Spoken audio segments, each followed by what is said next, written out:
football fan, have you ever found yourself wondering, what in the world was that ref thinking? Well, Mike D, the referee, is here to help you. Join me on Whistle Talk as I talk to professionals on the field and in the booth to help you understand what is going on inside the mind of a football official.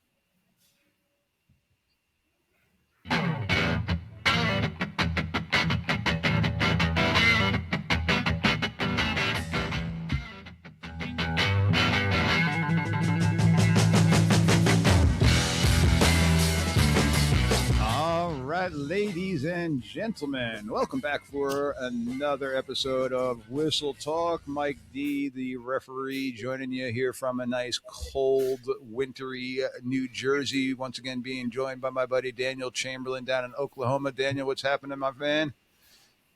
It's another weirdly warm day here in Oklahoma. Yeah, well, we're not having that here in New Jersey. So temperatures right now are in the teens again. Send me some cold, brother. It's almost Christmas. You know what I mean? Yeah, we got a lot of snow and that white powdery stuff all over the ground from earlier this week. And, it's wintertime, so it's the Northeast. We get used to it. Yeah. So before we dive in with, I've got a couple of very esteemed guests with us tonight. Give my quick little spiel, ladies and gents. This is actually going to be the last episode of the new year. I'm going to take a little week off before the new year. So if you are enjoying the show and you want to know when we're coming back at you, please hit those like, subscribe buttons, all those fun things, those free things that we got out there for you. Give us a comment, give us a shout. You can hit me up on my email, mikethereferee@gmail.com. And if you want to help show some support, you can always buy me a coffee at buymeacoffee.com/Mike D, the referee. Buy me a coffee, buy me a beer, buy me a bourbon. I don't know. It's been a lot of coffee lately to stay warm, but I'm not going to lie. I'm going a little Miller Lite tonight. So have a little cocktail. Cheers to all. And before we even dive in more, as you can see, I've got this funny little elf hat on. I got to wish everybody a Merry Christmas, a Happy New Year, a Happy Hanukkah for all that are celebrating out there. We are in the full flow of the holiday season here in my household. The Christmas decorations are all over the place, but my son stole my Giants Santa hat, and I'm quite grateful for that right now with watching the way they've been going. So Merry Christmas, Happy Hanukkah, Happy New Year to all. So be safe as we roll into the new year. So with that being said, tonight we're going to kind of dive into something that I know my coaching fans out there can kind of relate to, but it's something that is new to me in the last couple of years and stuff that we've talked about. But the football clinics, we're going to be rolling into clinic season. We're hitting at college level a lot of playoffs and stuff like that, getting close to semifinals. And I know this weekend, well, Daniel, you got a big game that you're looking for on Friday, I'm assuming for, right? Boomer, baby, let's go. Yeah, taking down Bama for the third time in 13 months. So with me tonight, I've got Mr. Scott Aronowitz and Andrew McGrath joining me from Florida. Gents, how are you guys? Good evening. Thanks, Mike. Doing great. Thank you.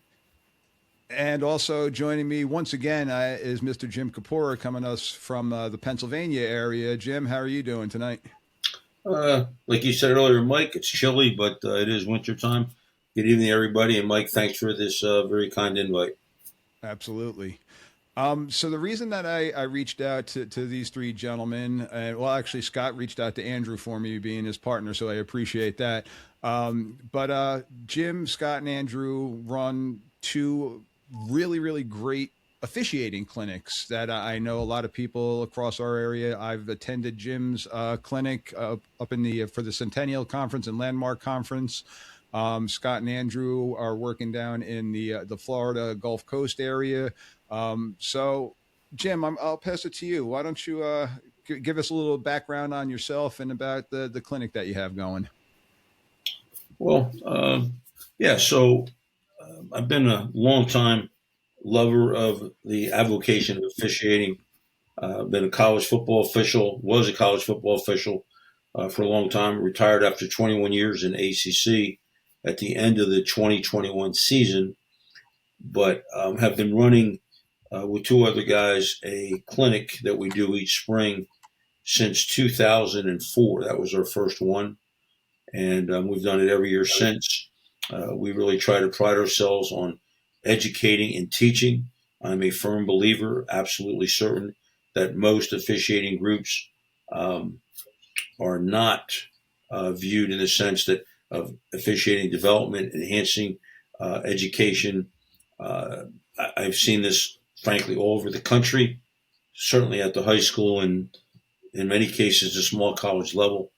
Um, uh, you initially, a little bit ago, Mike mentioned the Centennial Landmark Conferences. On October 1st of this year, like 2 months ago, I assumed a new job that the NCAA hired me for. So since October 1st, I've been the NCAA National Coordinator for Division III football officiating. And we have two semifinals coming up this Saturday. One's at a school called North Central in Naperville, Illinois, and one is at a school called University of Wisconsin River Falls, which is in River Falls, Wisconsin. And then the Stag Bowl will culminate the Division III season on Sunday night, January 4th in Canton, Ohio. I've been to 4 games each round so far.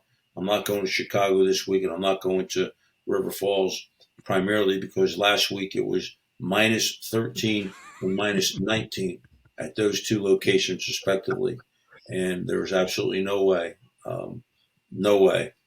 just even thinking about getting on a plane and getting off of a plane when it's sub-zero and sitting in a press box that may or may not be heated. I wasn't about to chance that. So both games are on TV, and I'll certainly be watching them. But so that's a little bit of background. And the clinic that we'll talk about, as I said, we started in 2004, and we've done it every year since, including the year of COVID. We actually finished the clinic on Saturday, and everything shut down that Monday. So we just got kind of fortunate or lucky. But yeah, we had guest speakers, including Jerry Markbright, including the late, great Dave Parry, including the late, great Carl Paganelli. We've had Steve Shaw. We've had Bill Carollo. We've had, NFL and or major college folks from all over the country. And we're already in the planning stages for our clinic this coming spring, which is February 27th and 28th at a nice warm hotel in West Allentown, Pennsylvania. So once folks get there, it's all good. Well, first of all, congratulations on the job advancement. I didn't know that, so that's awesome to hear. That's great stuff. And this, for those that aren't familiar with the Stag Bowl is our Division III national championship game.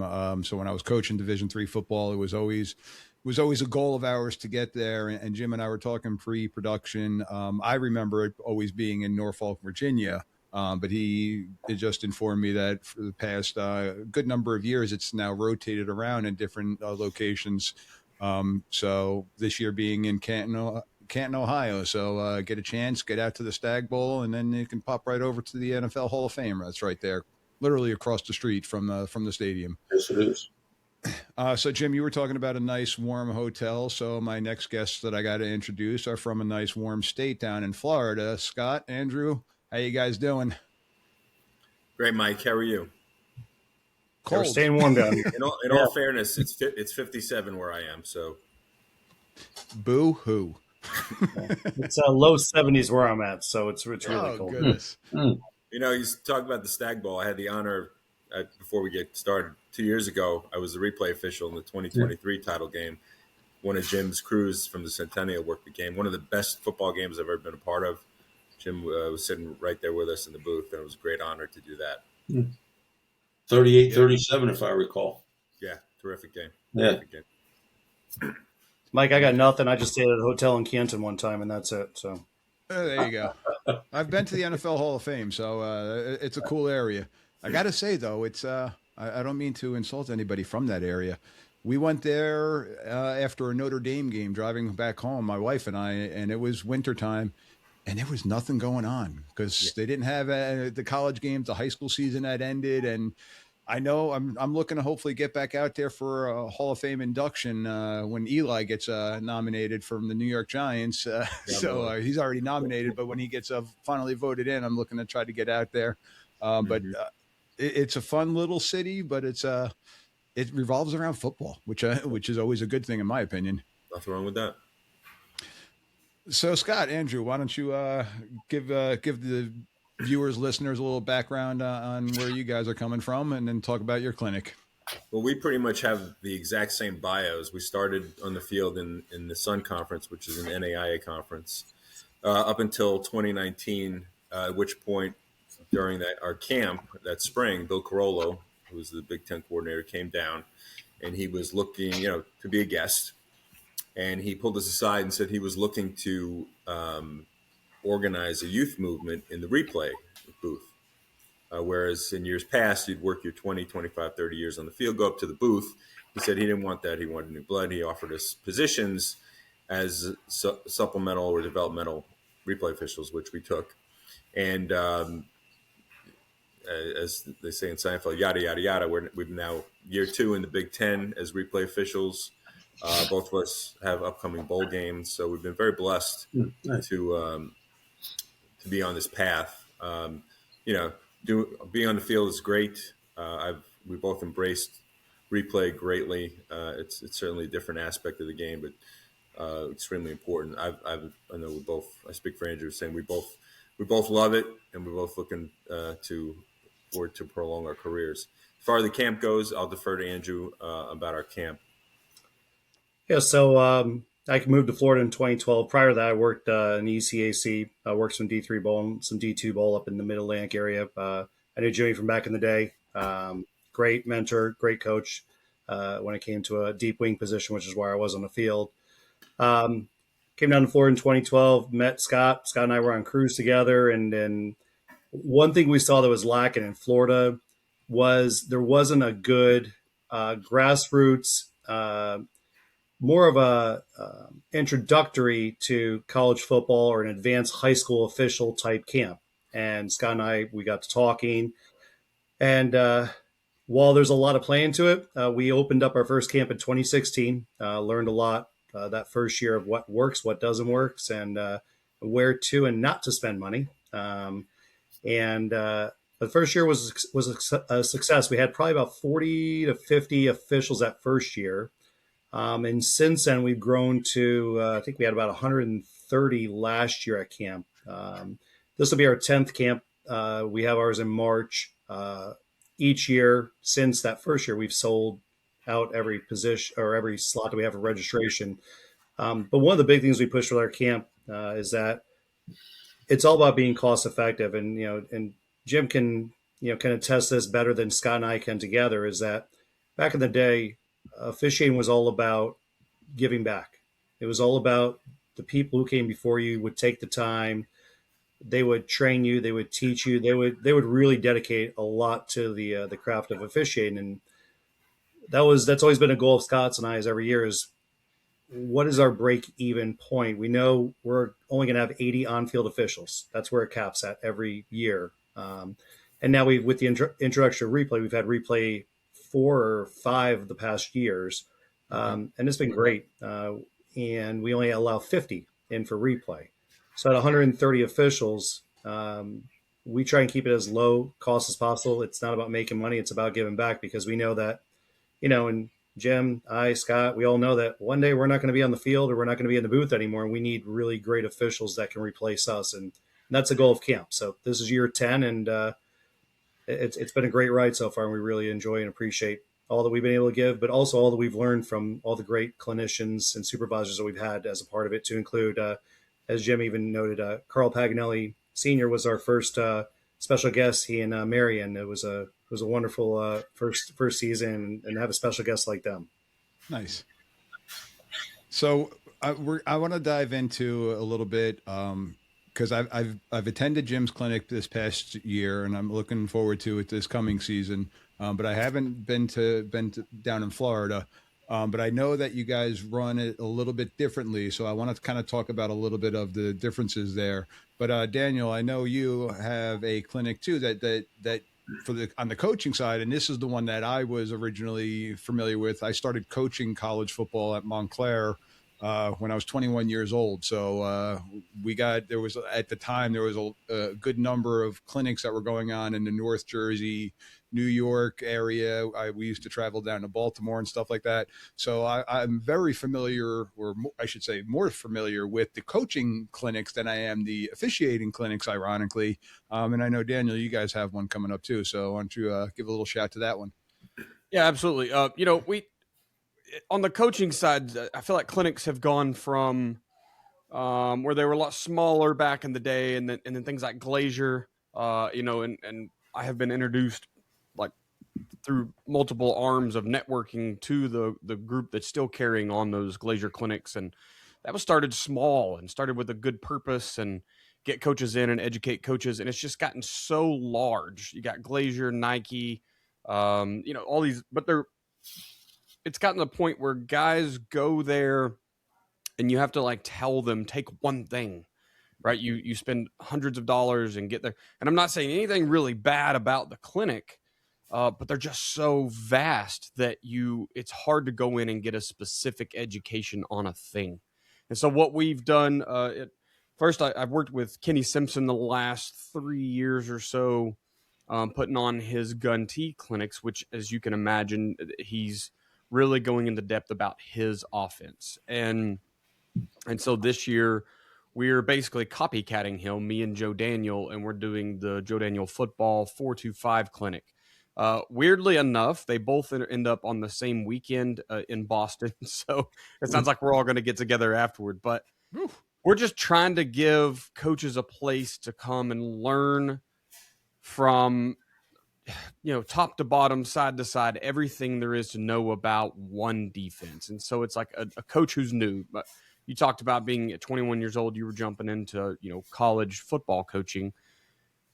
I'm sure you picked up a bunch that first year, and most coaches do, but we want to accelerate. It's why we do the podcast. It's why we do everything we do in coaching.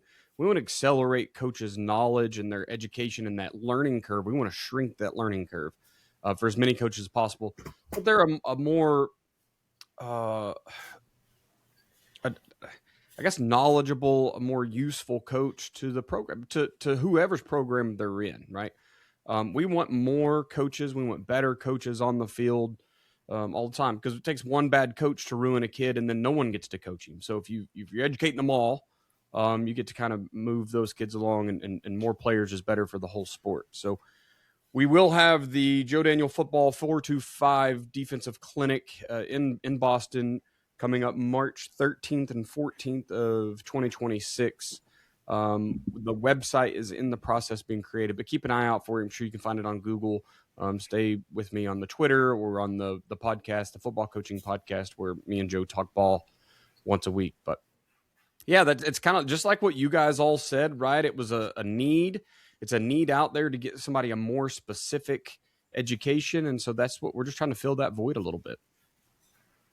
Yeah. And for me, going to my first couple clinics, because now here in New Jersey, we are now hosting an overall state clinic that I think we're going to be going into our 4th or 5th year, if I remember correctly.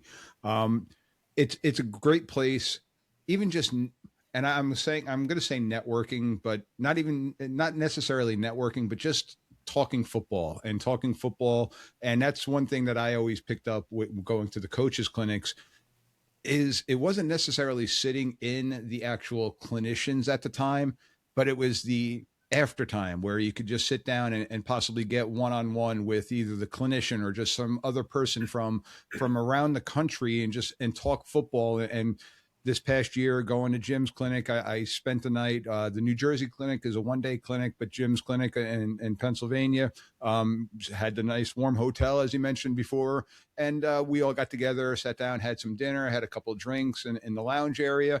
And we were just talking about officiating and talking about different things that we saw. And it went into a lot of different tangents. You were hitting mechanics, and then we're talking family. I mean, so it was all over the place, but that's where I always felt I grasped the most at these clinics, is just being able to sit down and just personally talk with people. Now I'm that person at a clinic that I'm asking questions. I'm going there and I'm going to try to be a sponge as much as I can. So I'm that guy that's going to sit as close to the front row as possible and ask questions. And joking around, my first year at going to those clinics was when Tennessee won the national championship, and Phil Fulmer was one of the clinicians. And I was asking him a question on being a former offensive lineman about how they were running their zone. And well, he pulled me up, and next thing you know, he's got his hands in my face, and he's showing me his hand placement in zone, and got this big national championship ring right up in my face. I'm like, that's nice, Phil. Thank you. But it's little things like that that I like to gain from it. So Jim, Scott, Andrew, what are some of the advantages that you guys have noticed over the years with clinics? And Jim, I'm going to kind of defer to you. You've been doing it for over 20 years now with the clinics. Like, what are some of the goals that you're looking for people to gain from it? Well, certainly in a general sense, we, again, education, enhancing an official's development. What we've done, and I think Andrew had mentioned it, anytime you run something like this, I think it's like Abraham Lincoln, President Lincoln often said, you can learn a lot by just paying attention to people, and you can learn a lot of what not to do by paying attention to people. And I think we could probably all relate to that. But one of the things we've stressed from the beginning, really two things I think are probably the transcending concepts in our clinics. One, we always have segments on situational awareness. Anybody can call holding, anybody can call DPI, whatever. We'll debate that forever. But situational awareness, okay, clock status, how many timeouts does the team have? What score? Just last Saturday, 4 days ago, I'm at an NCAA Division III national quarterfinal game, and we're in the second period of, at the time, a very tight 7-3 game.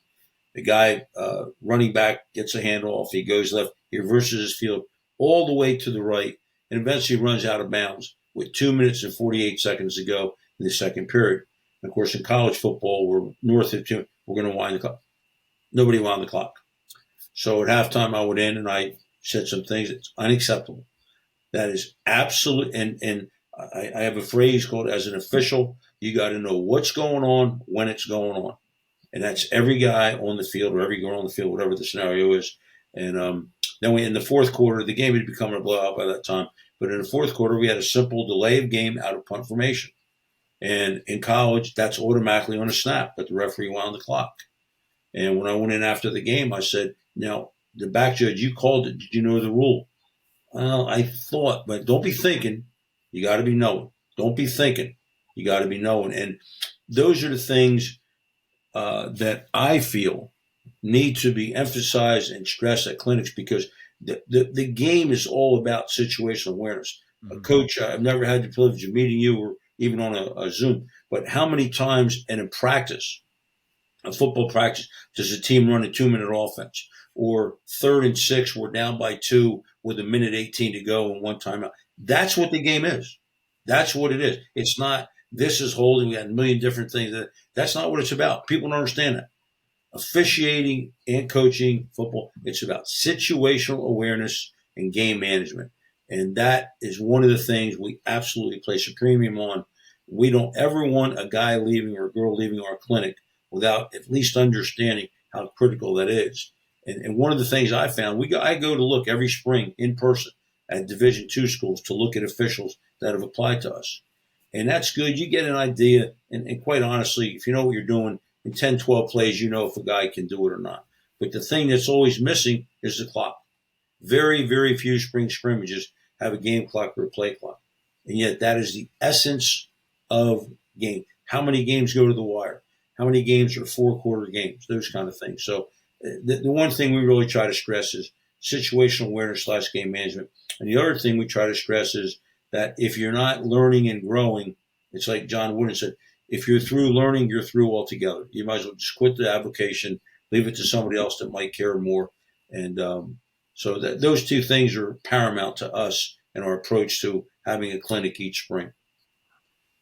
Jim, I remember from the clinic in the spring, you had mentioned that there are two vital things that somebody once taught you that we have to know as officials. What are those two vital things? Well, you might be referring to, and Coach Chamberlain, you might find this interesting. I've attended, I think, 6 or 7 coaching clinics in my life. I used to be an athletic director, and when our football coach, I went with him, and I learned a lot, like about how to reach block, or like on a wishbone thing, like a how you have like a load block. And he said, I mean, these were things that fascinated me, and it definitely helped me as an official. But I think what Mike is talking about, I went to a clinic one time in the Pocono Mountains of Pennsylvania, and Bill Parcells had just retired, but he apparently he had agreed to this clinic, whatever. And he walked into the room, and everybody kind of fell silent. He didn't have to say, nobody had to introduce him. He just walked in, and everybody just kind of shut up, like, "Ooh," like this. And he said, "How many of you all want to learn about football?" And of course, everybody raised their hand, and that includes me. And he said, "All right." And he was a little bit profane. He said, "The first goddamn thing you need to understand is there's 2 things that determine every single thing in every football game: the time and the score. Every play call, every coaching strat, every single thing gets back to the time and the score." So I think, Mike, that might be what you're alluding to. Yep. And I sat there, I took notes. I still have my notes from that clinic. And I thought, and you think about the game, I don't care if it's the first quarter, the team makes a touchdown in the first quarter, they miss the extra point at 6-0. And they fall behind 14-6. If they score a touchdown in the second quarter, they might still go for 1. But if that's in the late fourth quarter, obviously they're going to go for 2. The time and score dictate everything. And Coach Parcells coached people like Bill Belichick, Nick Saban. He has a long tree of people that learn from him, the time and the score. So, Mike, I think that might be what you're referencing. So. No, 100%. And that falls definitely on our shoulders, too, as officials, of knowing the time and the score, because Absolutely. Having a grasp of what's going on in the game. Yep. And knowing what the situations are, it's going to make us be a little bit more hyper vigilant to some specifics that we're going to need to know. Are we going to have a 2-minute drill? Or is the team losing? Is the team looking to wind the clock? Are they looking to try to stay in bounds to keep the clock going? All those little things, and understanding what they're probably trying to do, not thinking like a coach, but at least understanding the situation, I think helps us become better officials too. And that was one of the big things that I took, Jim, from your clinic, and me growing up being a diehard Giant fan, and going and sitting in 10-degree weather this past weekend with my son at the Giants game. God have mercy on their souls right now. But I read a number of Bill Parcells' books, and he was who I modeled my coaching career after. I'm an old school power type of football coach when I was coaching. So that was where I learned it from. But yeah, that one definitely stuck with me. And again, working the games this past year, working a couple of our playoff games, it's something that I always kind of remind my crew about. And Jim, you were mentioning in a couple of situations, my white hat always yells at us, save the crew. If there's something going on, something that I'm doing wrong, let me know. So you brought up the situation with stopping the clock or winding the clock. Well, there's got to be somebody on the crew that should be saying, hey, we got to run it here, or hey, we got to stop it here. So those crew saver type of scenarios is another thing that I was able to pick up. If I may, Mike, I'll give everybody a perfect illustration. This happened in round 2, which was November 29th, so less than a month ago. We have 16 games throughout the country in Division III. I physically attend a game. It's a very good game. It's a 4-point game with less than 2 minutes to go in the game. And the team that's losing by 4 has the ball. They begin a drive. They keep driving, make a first down, move the sticks, etc. They call their last time out with 28 seconds remaining after the quarterback got sacked. So they have a 3rd and 12. And Andrew and Scott, and I'm sure this is so upsetting to me what happened. It's 3rd and 12. The team's at the plus 31. So the line to gain is like just the 19-yard line. Okay? 3rd and 12. No timeouts left. 28 seconds. I'm up in the press box. The kid goes back to pass. He avoids a rush. He scrambles a little. He goes up and he throws a real nice pass, which is caught exactly at the 10-yard line, exactly at a hash mark. Kid catches it and intentionally goes down, knowing it's a first down. Okay? No one stopped the clock. Okay? Now, Yeah. it gets way better than that, or worse. So the clock operator is within 5 feet of where I'm at. And he looks at me, goes, what do I do? Because we always tell clock operators, go with what the folks on the field do. Nobody stops the clock. At the same time this is going on, the referee, the clock's behind him. He comes running down the field. He winds the clock, which is already going. Okay, right? Now, here, the back judge now comes sprinting in. They all kind of huddle up. And the clock had stopped at 6 seconds, which is clearly wrong. Eventually, the referee gets on the microphone and announces, will the game clock operator please reset the clock to 17 seconds? I later went back when I got home, and it should have been 20 or 21, but that's okay. But here's the deal. Here's what he didn't do. He never went to the quarterback and said, hey, you guys got to be ready. The clock's going to start on my whistle. Yep. And he never announced that to anyone. He just said, the only announcement was, please reset the clock to 17 seconds. There was nothing further than that. So now he pumps it in, and the team is like scrambling. So they quickly get on the ball. The kid goes, and he throws an interception. And the game effectively ends with 4 seconds to go. They take an in. So, and in that situation, they probably would have spiked the ball to kill the clock, knowing that absolutely. First down. Okay, I go in the locker room after the game and say, guys, you could have had the greatest game in history. Doesn't matter.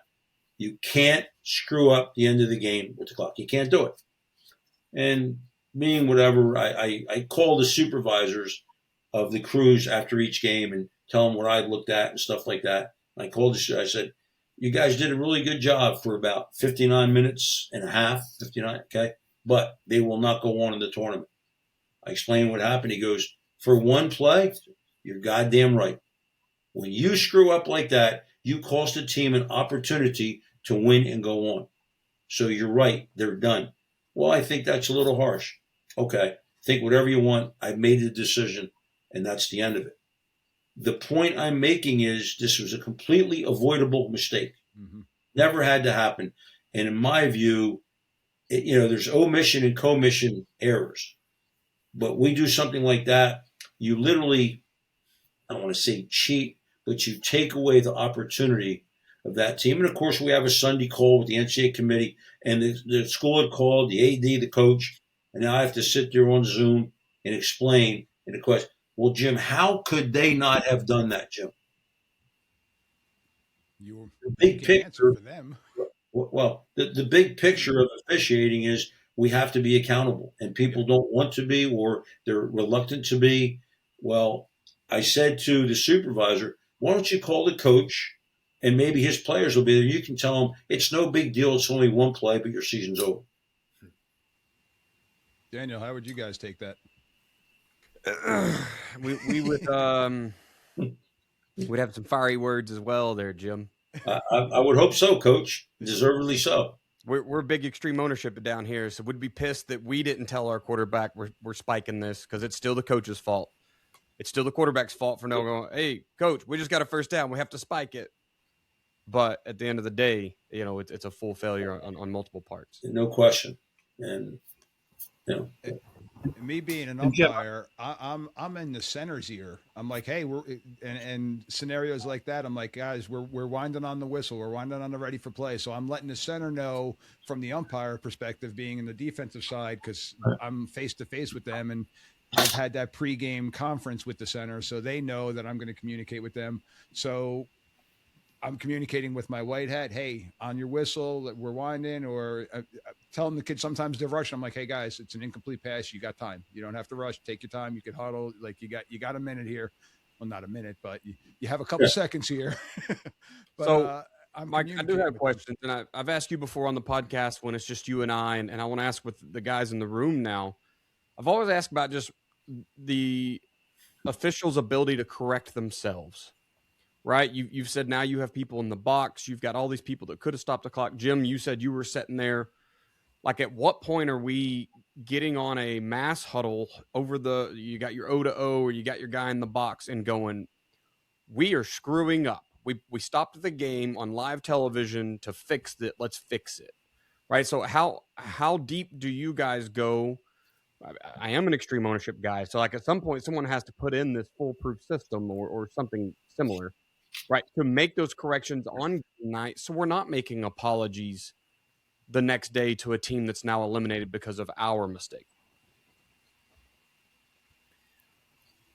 Yeah, well, unfortunately, they didn't have. I don't believe, Jim. They had the luxury of replay. Nonetheless, each official on the field is responsible for a certain aspect of the game, and certainly the clock is one of them. So somebody's got to be looking at the clock. But we always want to get it right. Right. The whole point is preparation and game awareness, like Jimmy was saying. And we want to get it right. And we have the luxury of replay in certain circumstances and things like that, especially in the last 2 minutes. Just about everything is either reviewable or something that we could help with, right? So certainly we know for sure when that ball became dead, when it became a first down. And if they're not getting it, we can come in and say, hey, guys, let's reset the clock to 20 or whatever it was. We'll go on your whistle.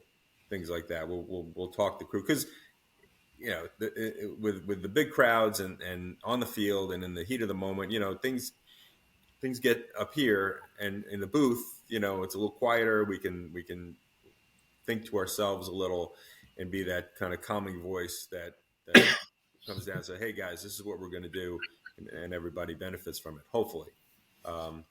But we're all trained at every level. The frustrating thing for me, like Jim was saying, I do evaluations for one of the high school associations here in Florida, and the clock and ball placement, all that stuff, they repeat themselves. But you have to drill it in at the lowest levels. My son is 18; he officiates, and he knows he's looking at the clock, just about all the time because it's ingrained in them. We just have to. It has to be ingrained from early in your career to know the clock, to know the situations. Because, like I say, anyone could call holding, anyone could call pit. That's the easy stuff, right? It's when it comes down to knowing the clock situation, knowing what a team might do or might not do, things like that. Those are things that we have to teach. And in our camp, talked about telling the quarterback, hey, we're going on my ready.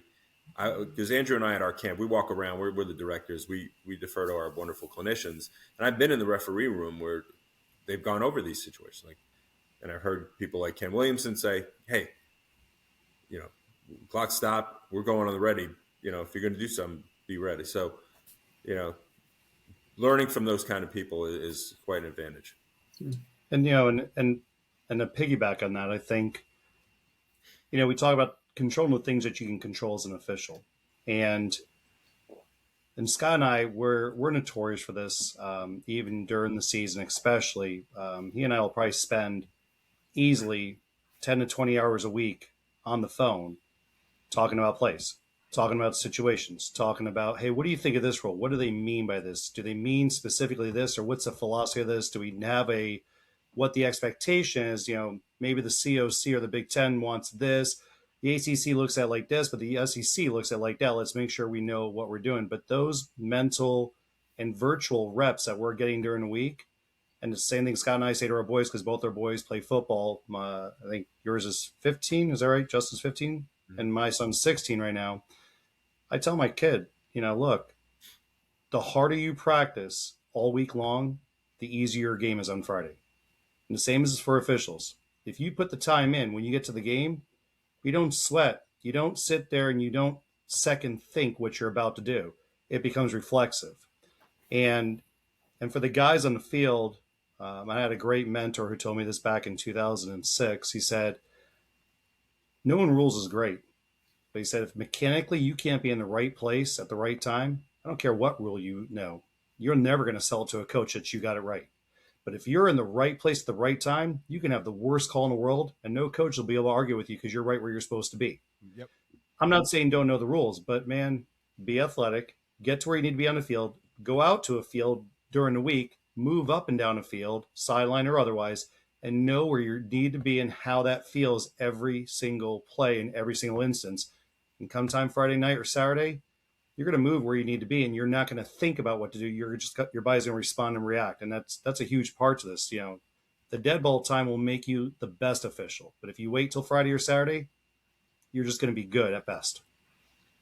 So Scott and Andrew, I know with your clinic, you guys do some on the field type of stuff with the officials. Am I correct in saying that?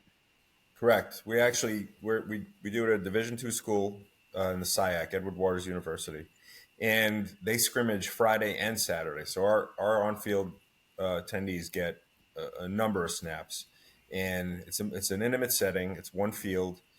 And they do all situations. They do goal line. They do 2 minutes drill and all that stuff. And our ratio is about three clinicians? Like 2 to 1, 3 to 1 for attendees to clinicians. So we try to keep it. Yeah, they're always 2 to 3 have someone in their ear, a clinician in their ear, talking about what just happened on the field and what's happening on the field in real time, which is invaluable in my opinion. And even more. Go ahead, Andrew. I would say when they have that scrimmage on Friday, one thing that we like to do is the clinicians take, they take notes. They'll provide a lot of feedback when the official comes off the field. If the official is going to go back out on the field, but what's even more important, and Jim, you know this. Again, I defer to you, Jim, just because you're a great brain when it comes to a lot of this. Is that we're giving the officials the tweaks, what you need to do. How coachable are you? Because Saturday when you come back and you work that next scrimmage, did you apply what you heard? If you didn't apply and you're still making excuses, then we know where you're currently at. But if you're applying what you're hearing and you're making those adjustments and you're asking those next level questions, that shows us that there's potential and that you're growing and you want to be there. And it's not just you. And I share this story. Jim, you know Tyrone Anderson well. Tyrone was one of my mentors as a field judge, side judge, and I was at a clinic and I was fit and young and running in after every play.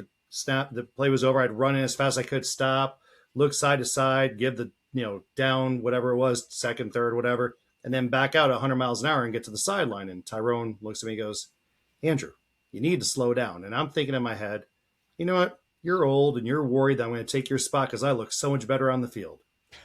And then I saw myself on film, and it looked like there was a fire in the middle of the field and on the sideline. And I just kept running back and forth to. And he was 100% right.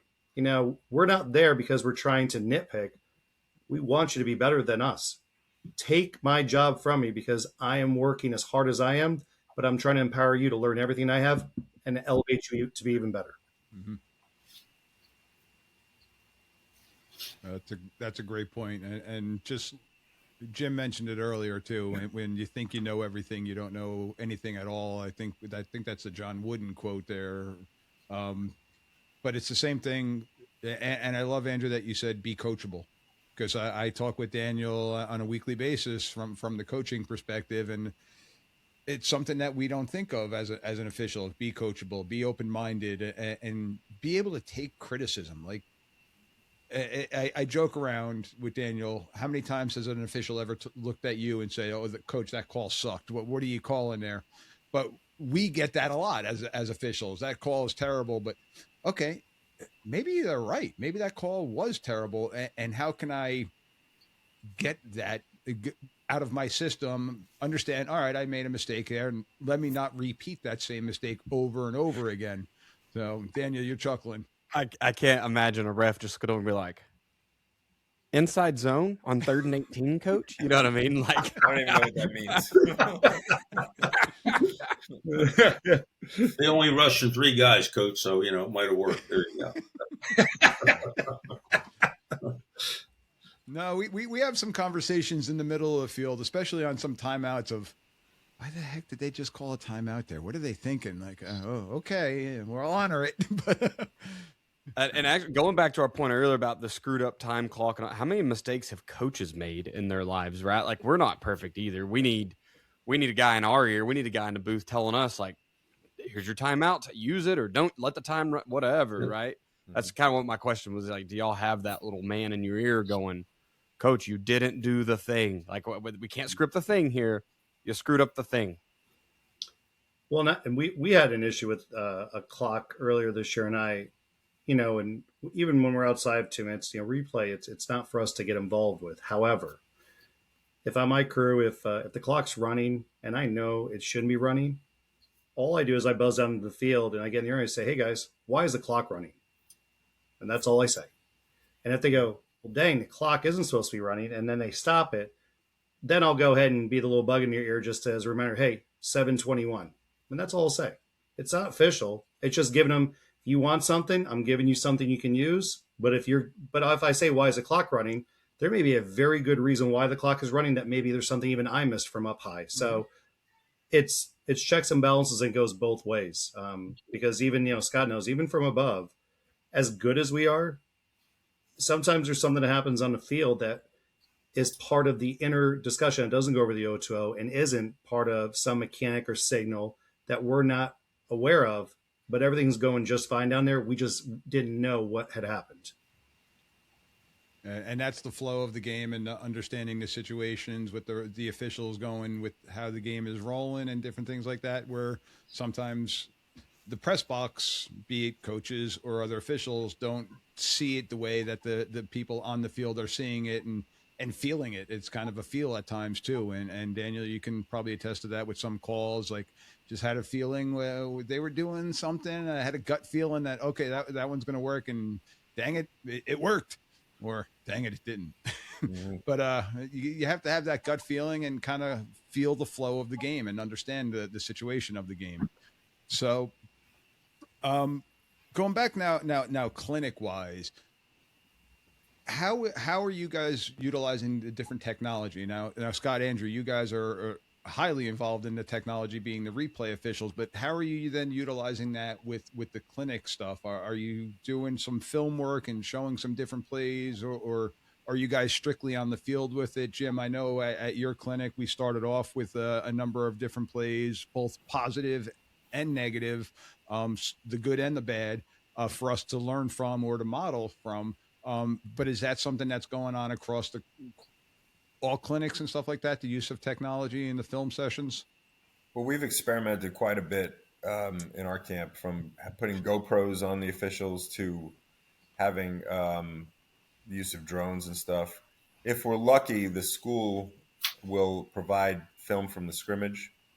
That doesn't always happen, but our clinicians bring their own plays with them from either from their own library or from the national library. So each clinician will bring in, here's formations, here's pass interference, here's intentional grounding, roughing the passer, whatever it is.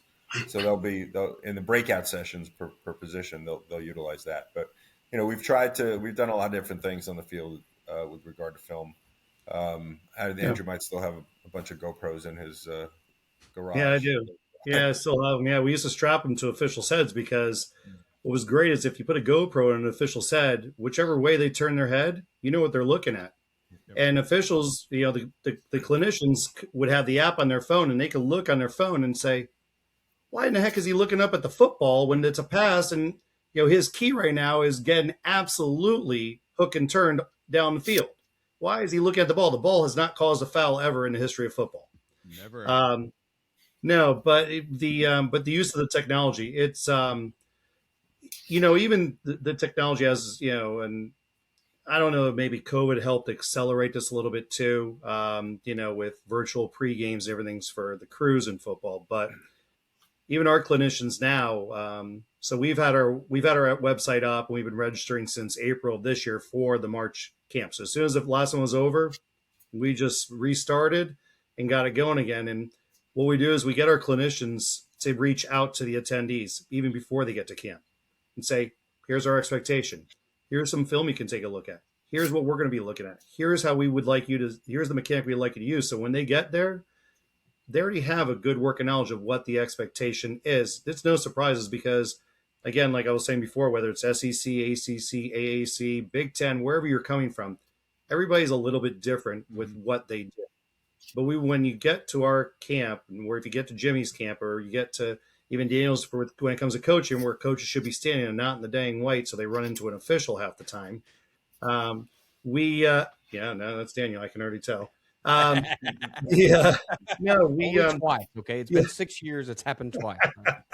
we want these guys to be on the same age. Again, it's all about setting them up for success, and that's been a great part. Like I said, when we start with GoPro, all the way to we have other fellow camps and clinicians that we've learned from where they use they use an app on Google. We're using Google Sheets where they can evaluate officials on the fly, and it automatically populates in the Google Sheets so that official gets live, real evaluations, and it can be from any clinician and supervisor at any time, and they get a lot of great feedback. And it's getting away from the paper and pencil, and I think it's going a long way to help everybody. No, that's good stuff, and I'm a huge proponent of the drones. I've tried to reach out to some of the high school games that I've done and ask them for their drone copy if they have a drone there, because I like to see my positioning, my mechanics, and you can kind of tell from the drone where my head was looking, if I'm following the ball, and different things like that, and it gives me another aspect. I'm a huddle nerd. I love going on huddle and watching the film and watching myself. But then if I can get that drone view, especially me being the umpire, and I can focus on what's going on and reevaluate my keys from truly the eye in the sky, I think that helps out a ton. Technology, the drone stuff, as an official, I love that. And I don't think there's a better teaching tool for a player, a coach, or an official than that drone perspective, because it's giving you literally right above and setting up your mechanics, setting up your positioning. And like you guys talked about before with the mechanics, just being in the right spot, it helps you 9 times out of 10 to make that correct call, or did you miss that call? And that I think mechanics is even more important personally than knowing the rules, because I can know every single rule. I can have this rule book memorized front to back, but if I'm not looking where I'm supposed to be looking, it doesn't matter what I know. If I don't see anything, I'm not throwing anything. So I gotta be in the right position, and knowing those mechanics, I don't think we could stress that more. And I don't think we do enough of that as teaching, as cadets, as young people coming through the system, of just really emphasizing. We're always talking about get your nose in that book, but let's get our nose in that mechanics book or on that film, and make sure that we are in the right spot to see what we're supposed to see. Oh yeah. No, preparation, knowing where to be, and making adjustments, right? Mm-hmm. Making adjustments, being, like Andrew said, being coachable. And our clinic, we've been very fortunate that we've had a lot of people hired out of our camp. We started small.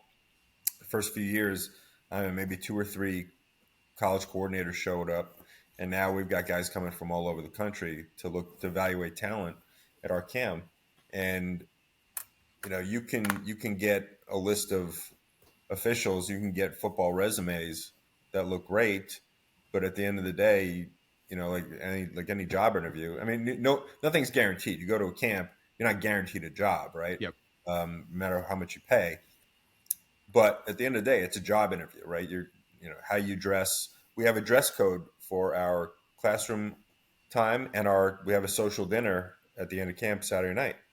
We have dress code. Like, who's gonna follow the rules and read their emails and say, okay, I need to wear a polo and slacks, or am I going to wear shorts to this thing? It's all these, what we like to call the dead ball period, where you're interacting with prospective employers, not just on the field but off the field.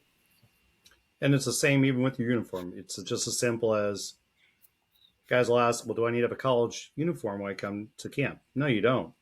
But your high school uniform better be serviceable. The white better be white. The black better be black. It better not be bronzy colored. If it doesn't fit you, go get it tailored. If it's that big, go buy a new shirt. But when you come to camp, when and I think it was Walt Aronson who used to talk about this.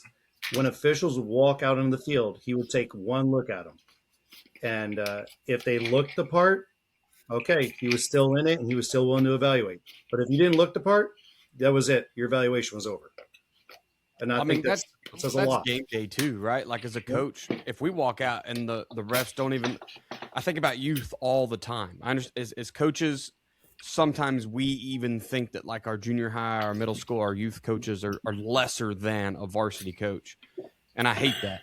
But when you go to a youth game and the ref is like wearing an all white shirt or shirt's untucked, he just doesn't look the part. It's infuriating. Like he's not taking it serious. So on Friday night, if you see that, same thing, right? It's like we're not going to get good calls. It doesn't matter if it's for or against us. It's probably not right because the guy can't hit the nail on the head. It's your first impression. I always tell as soon as you walk on that field, they're going to look at you, especially the guy in the white hat. Do you look confident? Do you look happy to be there? I mean, when I was doing high school ball in Long Island, I got accused of giving a coach dirty looks, and I'm like, someone said, yeah, you don't look happy to be out there. Like, you got to be happy to be out there. It's football.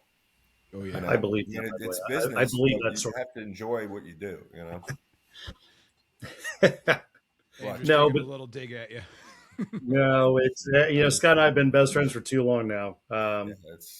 No, it's part of what, but it's true. It's even us going up to the booth, and Scott and I, we joke, but I mean, we go out of our way to look the part, because even going to the booth for the Big Ten, there's a crew on the field, but up in the booth, the coaches, broadcasts, and everybody, we are the representation of that crew.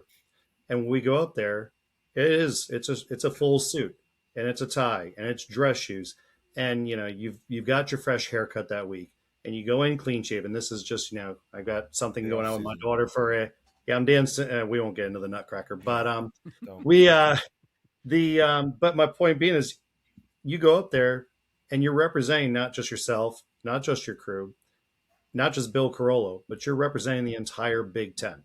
Yep. And you better go up there and you better represent them the right way. You see the broadcast, you shake their hand, have any questions, how's your season been? It's great to see you guys. And then you go over to your booth and you get going. And every person you see, know that you're always under a microscope. So, look the part, act the part, be the part at all times. It's going to the field, on the field, not the field. It's all places. And we have sessions about this at our camps, how to present yourself, how to respond to emails.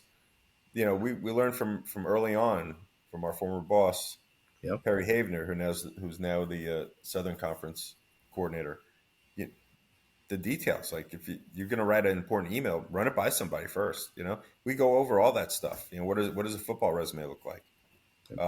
Don't wear a college logo to a scrimmage, because it's little things like that maybe people have not heard yet. So that's the other play. We bring value to our attendees on the field, classroom, but also those things that those intangibles that people might not think of, that will prevent a coach like Daniel from saying, "What the heck are they doing here?" You want to be. I always tell guys I'm training, you want to be the guy when you walk onto that field or into that gym.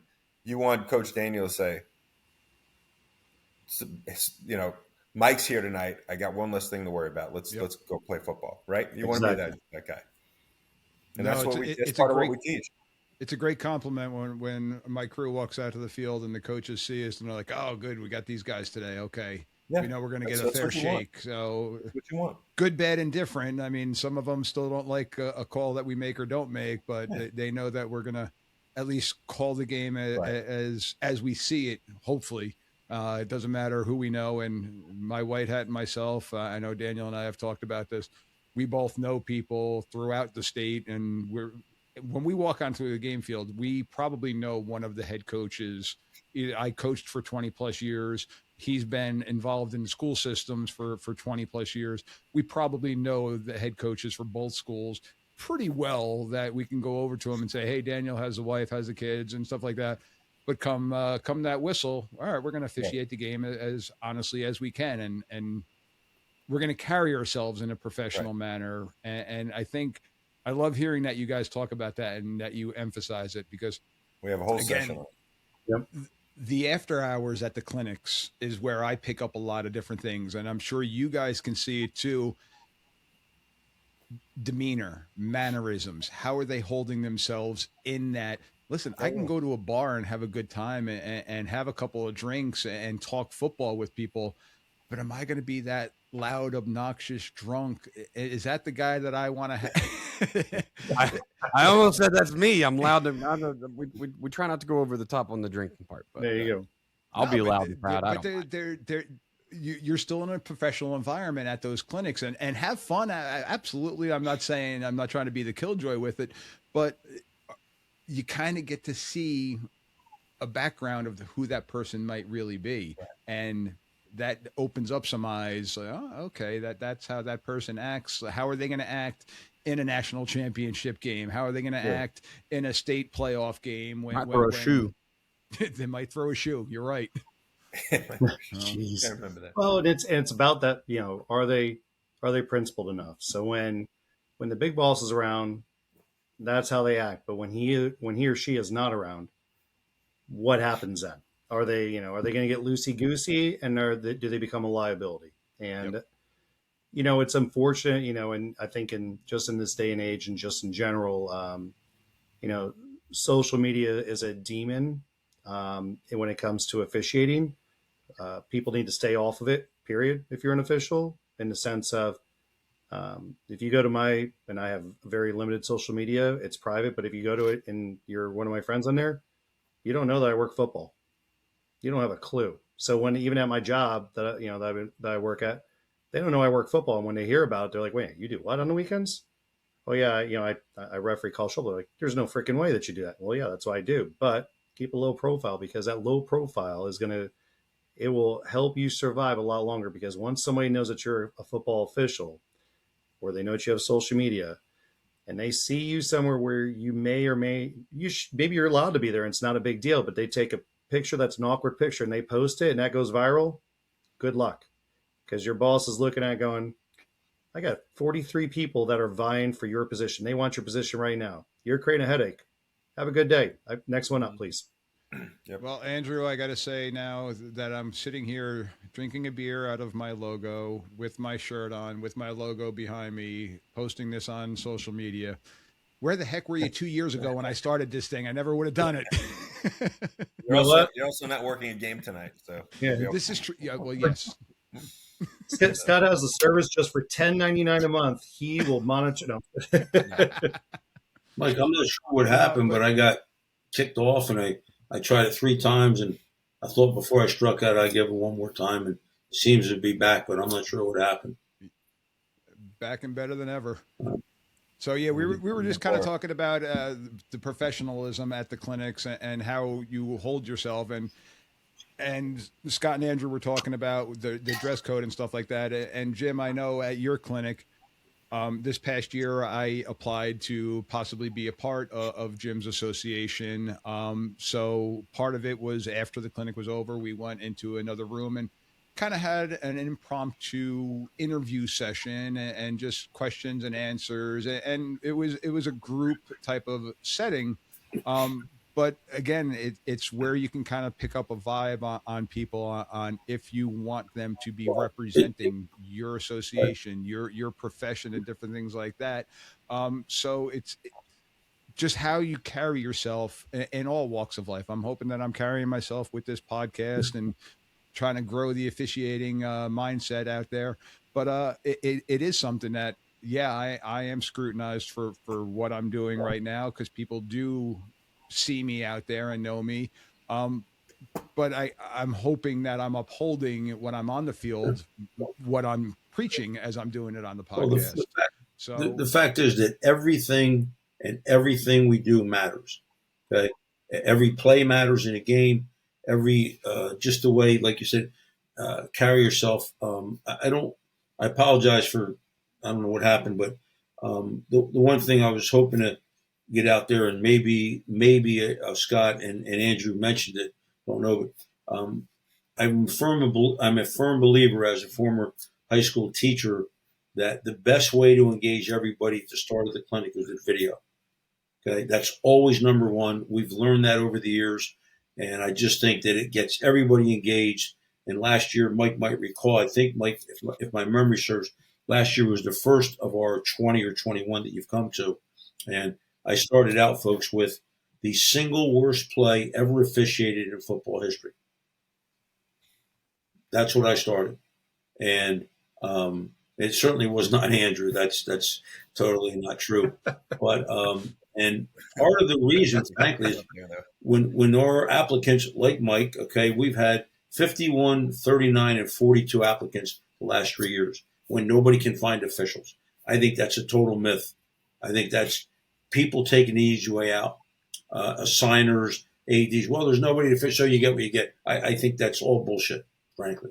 But at any rate, I started out showing a play in a playoff game last year, and frankly, that single play led to the NCAA firing the person who had the job for 11 years that I now hold. And there were so many things to it, but that was, you get people's attention, and those people like Mike who are applicants, okay, I want them to understand right from the get-go, this is not high school football. I don't mean that derogatorily. I don't mean it negatively. I mean it factually. And you have to understand that accountability is going to count, or you're not going to last a second in a well-run college organization. That's just the reality of it. So it's a little bit of a shock. Again, it is intentionally done that way. And when the thing went out on me, for this year's clinic, I already have right now 27 plays from the first 4 rounds picked out on a thumb drive that we will start our clinic with. We won't show all 27 at once. Some really good officiating, some and some this. If you do this, you're not going to be here too long. So it's old school.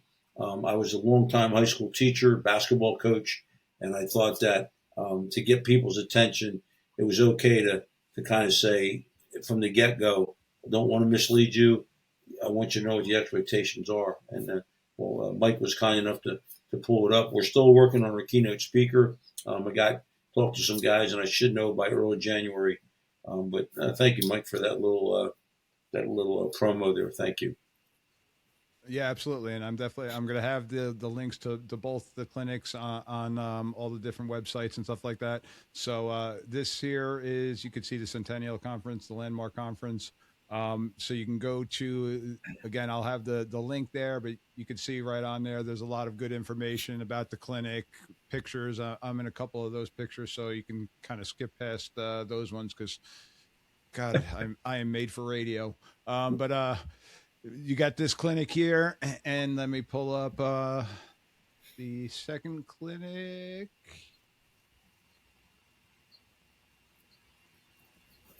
And Jim, if you just want to give the name of the website where people can find your clinic, and then Scott and Andrew, I'll let you guys shout out your clinic too. So Jim, your clinic is... The website is, the first 2 letters are CC, as in CC Sabathia, but ccfootballofficials.com. And there's a lot of information, like Mike said, that's where you can register. You'll see the agenda, past photos, past speakers, kind of a history, if you will. So ccfootballofficials.com. And Scott and Andrew, if you want to give your website a plug here. Yeah, so it's a www.fifoa.org, the Florida Intercollegiate Football Officials Association. And we made everything now where you can do it through the website. A couple of the sponsors we've worked with in the past, and some of the other camps that we work with. And we got to add Whistle Talk to our. Amen. So we like to spotlight all of our clinicians, our special guests we have coming each year, and where they're coming from, what they're doing. There's at the bottom even there's a slideshow of the pictures, and just so you know, when you get to camp, you can say, hey, that's Trey Blake, or that's Jay Earnhardt, or whoever it is. So you can walk up and say, hey, Mr. Earnhardt, congratulations on your bowl game. It's great that you worked the 2025 Sun Bowl and whatever it is that you're working.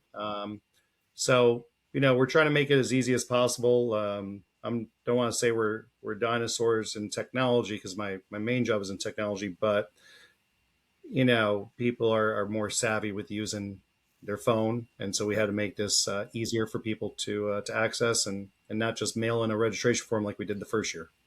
There you go. And Daniel, I know you said you guys are working on your website for your clinic still. So once you get that out, just shoot it over to me, and I'll get that plugged out there too for you with the coaching side of it. Absolutely. It'll be at joedanielfootball.com, and then he'll have something there. So if you're checking it right now, it won't be there.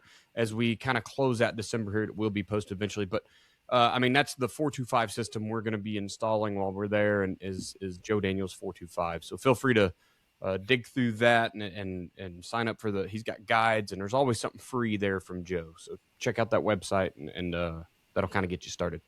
Awesome. Well, gentlemen, I've kind of kept you on here a little bit longer than I know you guys all schedules are a little bit different, but guys, I truly appreciate you coming on and talking about your clinics. And if anybody out there has any questions, hit me up, Mike D, the referee at gmail.com. And I can reach out to these gentlemen here and get any information back to them. But get better at what we do. I mean, that's the bottom line. Like let's all, we're in this for a reason, and hopefully the paycheck is not that reason. We're in this because we all love the game of football, and let's put the best product out there for not only the fans, because we're all sitting there going to watch a game on Sunday and Saturday, but let's get it for, more importantly, for the kids that are involved in the game, and do the best that we can, both on the coaching aspect and on the officiating aspect.